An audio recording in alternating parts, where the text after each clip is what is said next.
Assalamualaikum warahmatullahi wabarakatuh. Perkenalkan, nama saya Muhammad Arjuna Rahel Kailang dari 11 TJA 3. Di sini saya akan menjelaskan sedikit materi dari pelajaran KK2, yaitu kompetensi dasar kedua tentang overview FTTX. Nah, di sini ada dua subbab.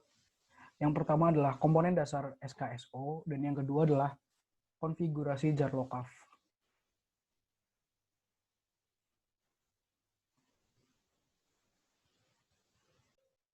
Nah, di sini kita akan membahas yang pertama dulu, yaitu tentang komponen dasar SKSO. Nah, di sini fungsi elemen sistem komunikasi serat optik. Nah, di sini ada transmisi dari sistem komunikasi serat optik. Nah, fungsinya itu transmisinya adalah untuk menyalurkan informasi suara, gambar, data antar titik yang terdapat pada jaringan telekomunikasi. Nah, seperti gambar di bawah ini. Jadi kita dari sentral atau yang biasanya disebut terminal, nah itu ditransmisikan untuk ke jaringan di satelit, dan satelit itu akan dipancarkan ke kayak parabola ya. Nah, setelah itu lanjut sistem transmisi. Menurut jenisnya itu fisik, kabel optik, dan non fisik. Menurut aplikasinya jaringan akses, junction MEA, dan trunk. Nah, di sini ada komposisi dasar sistem komunikasi serat optik. Di sini ada light source, I per O, konversi dari sinyal elektrik menjadi optik. Di sini adalah konversi dari sinyal elektrik menjadi optik di light source. Nah, tipenya adalah LED laser. Dan ada optical fiber. Di sini adalah sebagai media transmisi sinyal optik. Tipenya multimode atau single mode. Nah, setelah itu ada repeater, yaitu adalah konversi sinyal optik, elektrik, dan ke optik lagi. Nah, di sini ada seperti ini lagi. Media transmisi sinyal optik, yaitu multimode dan single mode. Sama ya seperti yang di sini, cuma di sini beda konversi dari sinyal optik ke elektrik, yaitu makanya PIN dan APD. Dan jadi bedanya cuma di O per E-nya saja, yaitu di sini ada detektor dan di sini light source. Di sini light source memakainya LED laser dan di sini detektor memakainya PIN atau APD. Di sini adalah penjelasannya ya. LED artinya apa, laser, PIN, dan APD artinya apa kepanjangannya. Ada sumber optik. Sumber optik pada sistem transmisi serat optik berfungsi sebagai pengubah besaran sinyal listrik atau elektris menjadi sinyal cahaya, E per O atau konverter. Nah, terdapat dua jenis sumber optik, yaitu LED dan diode laser. Pemilihan dari sumber cahaya yang akan menggunakan bergantung pada bit rate data yang akan ditransmisikan dan pertimbangan ekonomi. Harga dari sumber optik. LED, Light Emitting Diode. LED merupakan diode semikonduktor yang memancarkan cahaya karena mekanisme emisi spontan. Terdapat dua jenis LED, yaitu Surface Emitting LED dan Edge Emitting LED. Edge Emitting LED memiliki efisiensi kopling ke serat yang lebih tinggi. Jadi mungkin lebih bagus. Dan habis itu ada LED mengubah besaran arus menjadi besaran intensitas cahaya, dan karakteristik arus atau daya pancar optik memiliki fungsi yang linear. Cahaya yang dipancarkan LED bersifat tidak koheren yang akan menyebabkan dispersi kromatik sehingga LED hanya cocok untuk transmisi dengan data bit rate rendah sampai sedang. Daya keluaran optik LED adalah minus 33 dBm sampai minus 10 dBm. LED memiliki lebar spectral width 30 sampai 50 nm pada panjang gelombang 850 nm dan 50 sampai 150 nm. Panjang gelombang 130 nm.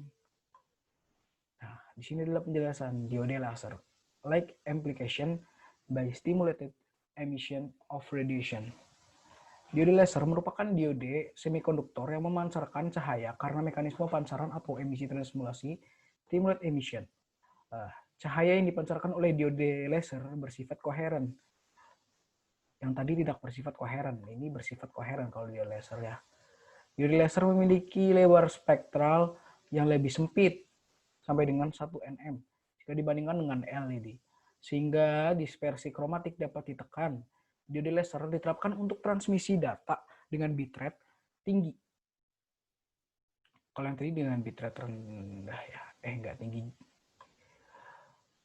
Yang tadi itu bitrate-nya rendah sampai sedang ya, kalau yang diode laser tinggi. Nah, daya keluaran optik dari diode laser adalah minus 12 sampai dengan plus 3 dBm. Karakteristik arus kemudi daya optik diode laser tidak linier. Kinerja keluaran daya optik panjang gelombang umur dari diode laser sangat dipengaruhi oleh temperatur operasi. Jadi, LED dan diode laser itu berkebalikan. Seperti itu. Nah, di sini ada detektor optik atau fotodetektor. Fotodetektor berfungsi mengubah variasi intensitas optik atau cahaya menjadi variasi arus listrik. Karena perangkat ini berada di ujung depan dari penerima optik, maka fotodetektor harus memiliki kinerja yang tinggi. Persyaratan kinerja yang harus dipenuhi oleh fotodiode meliputi memiliki sensitivitas tinggi, memiliki lebar bidang atau kecepatan respons atau tanggapan yang cukup untuk mengakomodasi bitrate data yang diterima. Hanya memberikan noise tahap tambahan minimum, hanya peka terhadap perubahan suhu. Nah, ada lagi. Pada sistem transmisi optik digunakan dua jenis fotodetektor, yaitu diode PIN atau VET, positif intrinsic negatif, atau field effect transistor. Nah, di sini juga ada APD, yaitu avalanche photodiode. Cahaya yang diterima akan diubah menjadi arus listrik pada tahanan RL atau disebut diubah menjadi besaran tegangan. Perbandingan arus yang dihasilkan fotodetektor terhadap daya optikal yang diterima disebut sensitivitas optik dan dinyatakan dalam satuan A/W.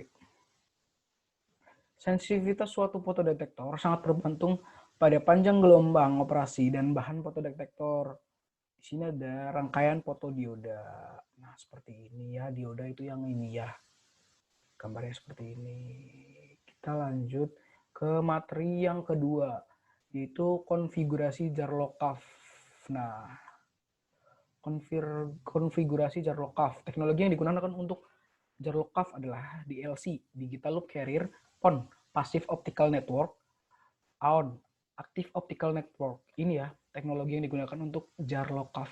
Ada 3, DLC, PON, dan AON. Konfigurasi umum DLC.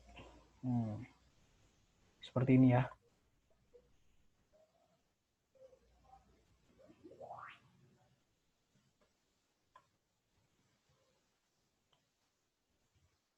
Loop atau looping ya, mengulang.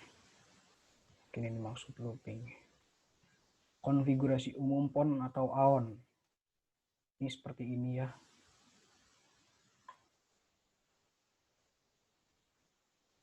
Pasif atau aktif ya. Jadi ada yang aktif dan ada yang pasif. Seperti itu ya.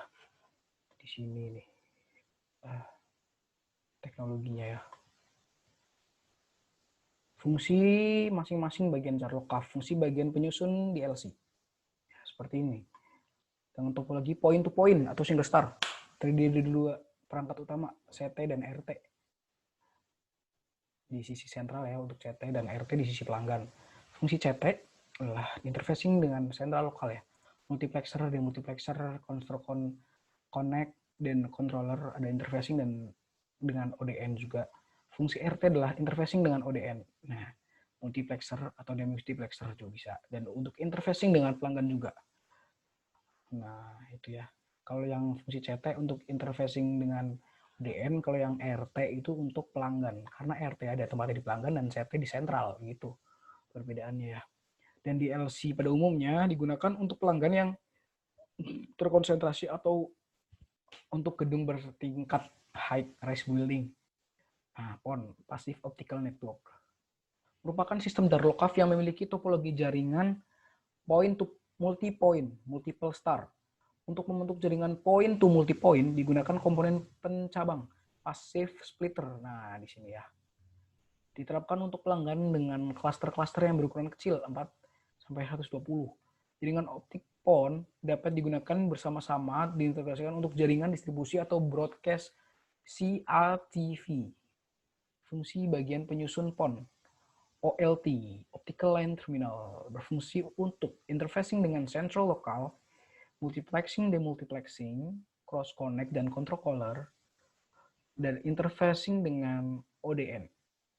ODN berfungsi untuk transport dan distribusi data dari OLT ke ONU. PS, Passive Splitter, berfungsi untuk mendistribusikan daya optik ke semua cabang. Jadi 1/2, 1/4, 1/8, 1/16, dan seterusnya. Ada juga yang 2/2 dan seterusnya. ONU, Optical Network Unit, berfungsi untuk interfacing dengan ODN. Multiplexing, demultiplexing, dan interfacing dengan terminal pelanggan. Jadi kalau di PON yang interfacing dengan ODN itu adalah OLT. Kalau yang di sana tadi itu CT. Jadi belakangnya T, nah, itu sama ODN. Yang belakangnya enggak sama T semua ya belakangnya. Ya pokoknya yang CT ini tadi sama ODN, RT sama pelanggan. Nah, OLT sama apa? ODN, nah, ONU sama pelanggan gitu guys. Oke. Terima kasih. Wassalamualaikum warahmatullahi wabarakatuh. Sampai jumpa di pertemuan selanjutnya. Setelah ini pasti saya akan rajin garap tugas. Assalamualaikum warahmatullahi wabarakatuh.